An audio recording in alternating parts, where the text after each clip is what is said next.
Hi there, year 5 and 6, me, Mr. A, and I'm going to carry on with chapter 6 of Oversea Under Stone by Susan Cooper.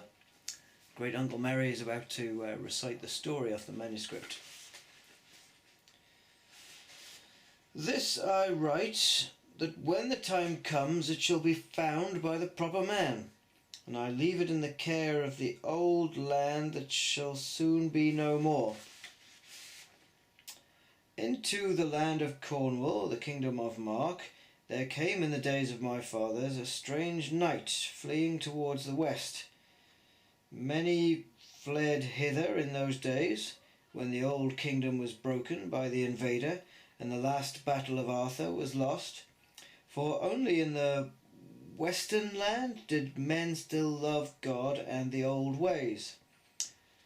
And the strange knight who came to the place of my fathers was called Bedwin, and he bore with him the last trust of Logres, the Grail made in the fashion of the Holy Grail, that told upon its sides all the true story of Arthur, soon to be misted in men's minds.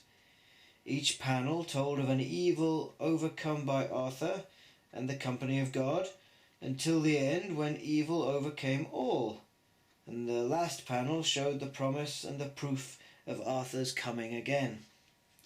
For behold, said the knight Bedwin to my fathers, evil is upon us now, and so shall it be for time beyond our dreaming.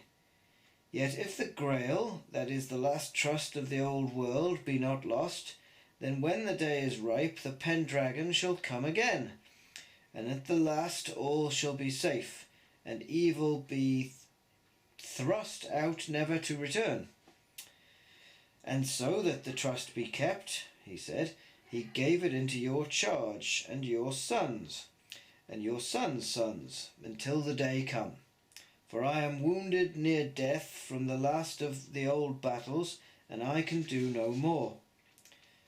And very soon he died, and they buried him over the sea and under the stone, and there he lies until the day of our Lord.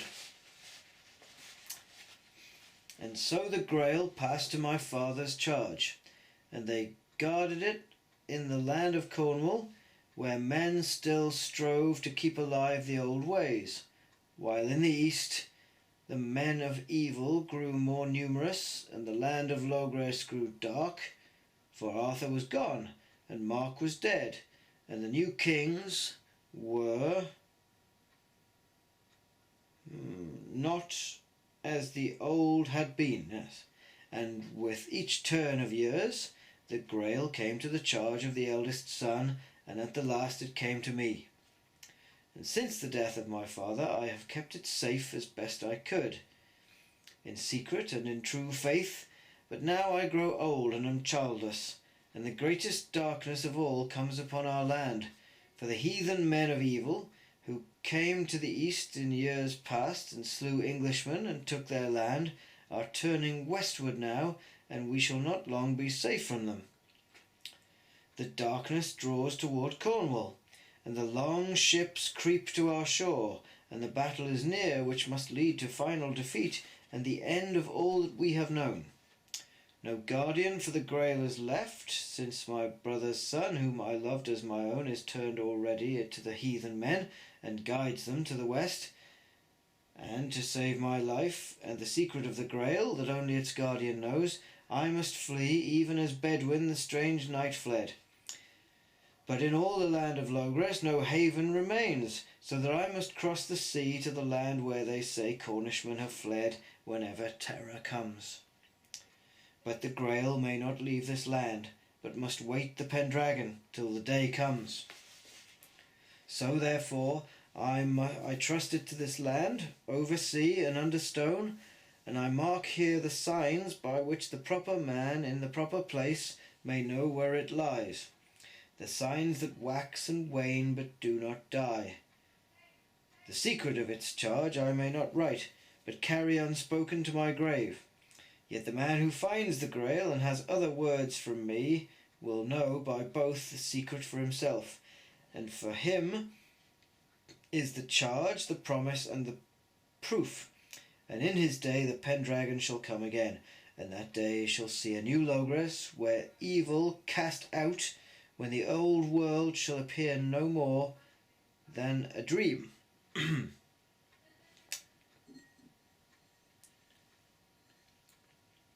Great Uncle Merry stopped reading, but the children sat as still and speechless as if his voice still rang on.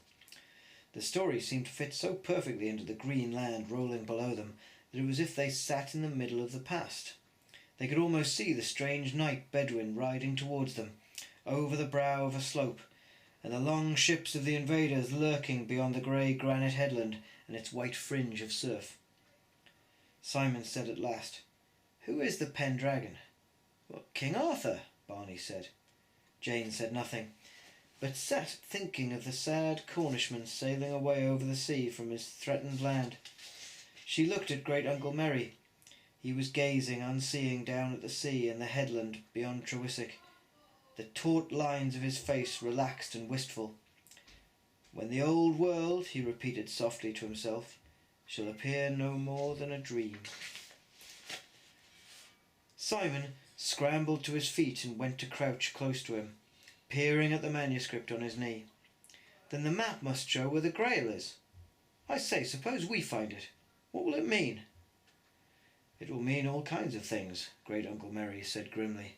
"Not all of them pleasant, perhaps." "What will it look like? What is a Grail, anyway?" "A kind of drinking vessel, a chalice, cup, but not like an ordinary cup." Great Uncle Merry looked at them gravely. "Now listen to me. This map you have found shows the way to a sign which men have been seeking for centuries. I said that I had been looking for it, but you remember I said that there were others too. The enemy, if you like. These people are evil, and they can be very, very dangerous indeed." Great Uncle Merry spoke with great seriousness, leaning forward, and the children gazed rather nervously back. "They have been very close to me for a long time now," he said, "and here in Trewiswick they have been close to you. One of them is the man Norman Withers, another is the woman who calls herself his sister. There may be others, but I do not know." "Then the burglary?" They stared at him, and Jane said, "Was it them?" "Undoubtedly," Great Uncle Merry said. "Not in person, perhaps, but they must have been behind it all. They ransacked books, the stolen maps, the attempt to look for a secret hiding place under the floor. They were very near, you know, nearer than I. When I rented the grey house it was no more than a shot in the dark. I had narrowed the search down to the Trewiswick area, but that was all, and I had no idea what I was looking for. Might have been anything. But they knew. Somehow, in some dark way, they had found out about the manuscript, and they came after it last night. Only they hadn't bargained for your finding it by chance first." He smiled slightly. "I should like to see Withers' face, really." "Everything fits now," Simon said slowly.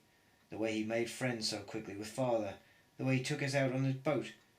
For an unpleasant moment he heard Great Uncle Merry's voice saying again emphatically, "They can be very dangerous indeed." Barney said, "But Gummery, did you know that we should find whatever it was? Us, I mean me and Simon and Jane?" His great uncle looked at him sharply. "What makes you say that?" "Well, I don't know." Barney fumbled for words. "You must have looked yourself before we came and not found anything. But when we did come you were never there. You kept on disappearing, almost as if you were leaving the house to us." Great Uncle Merry smiled. "Yes, Barney," he said. "I did have an idea you might find it, because I knew you very well. That was one idea I had before our friends did, so that for all their interest in the grey house they were still worried about what I was up to, and I led them a high old dance all over South Cornwall while you were at home. I was, you might say, a red herring." "But what—" Barney said. "Oh, never mind," Simon broke in. He had been hovering restlessly at Great Uncle Merry's elbow. "It's all obvious now. The thing is, what about the map?" "You're quite right." Great Uncle Merry sat down by the rock again. "We haven't any time to lose." "It's a map of Trewiswick," Simon said eagerly. "Jane found that out. Only the coast seems to have changed." "I was comparing it with a map in a guidebook at the Grey House," Jane said. It hardly seemed worth mentioning her visit to the vicar. The funny thing is that though the outlines of the coast don't look alike, the names are the same. If you look very closely on the manuscript, one of the headlands is called King Mark's Head, only it's spelt wrong, and that's the name that the guidebook uses for Kamari Head, so the manuscript must show Trewiswick. That's right, Great Uncle Merry said, bent over the parchment. Simple corruption, dropping consonants. His head shot up. What did you say? Did you say it was called King Mark's Head in the guidebook? Yes, that's right. Does it matter? Oh, no. The usual remote expression came back over Great Uncle Merry's face like a veil. Only that particular name hasn't been used for a very long time, and most people have forgotten about it. I should like to have a look at that guidebook of yours. I don't understand this, Simon was peering over the map. Even if it is Trewiswick, where does that get you? It's the most useless treasure map I ever saw. There are all sorts of peculiar marks on it, but none of them means anything. Nothing leads to anything else. So how can it show you where the Grail is? Great Uncle Merry pointed at the manuscript. Remember what the text says. For the proper man in the proper place to find. Perhaps it's like one of those mazes you see in books sometimes, Jane said, thinking hard. The ones that are simple once you get going, but it's awfully hard to find where to start. That could be what he meant by in the proper place. If you took the map to the right starting point, then it would tell you where you need to go from there. Simon almost wailed. But how do we find out where to start from? Barney, standing at Great Uncle Merry's elbow, had not been listening. He had lapsed into one of his dreaming silences, gazing wide-eyed out over the harbour and occasionally glancing back at the map. I know what it reminds me of, he said amusingly. No one took any notice. Barney went on dreamily to himself. It's like one of Mother's drawings, the one she calls perspective sketches. Looks like a picture, not a map at all, really. You've got the bump of this hill coming over the edge of the harbour when you look down, and the headland curving like that. He traced his finger over the air at the view before him. And those stones on top of it make the funny little knobs on the side of the map. Golly, he's got it, Simon shouted, jerking Barney out of his reverie. That's what it is, look, it's a picture, not a map. That's why the shape looked all wrong compared with the guidebook. Look, you can see. He took the manuscript carefully from Great Uncle Merry's hands and held it up in front of them, against the long rocky arm of Kamari Head.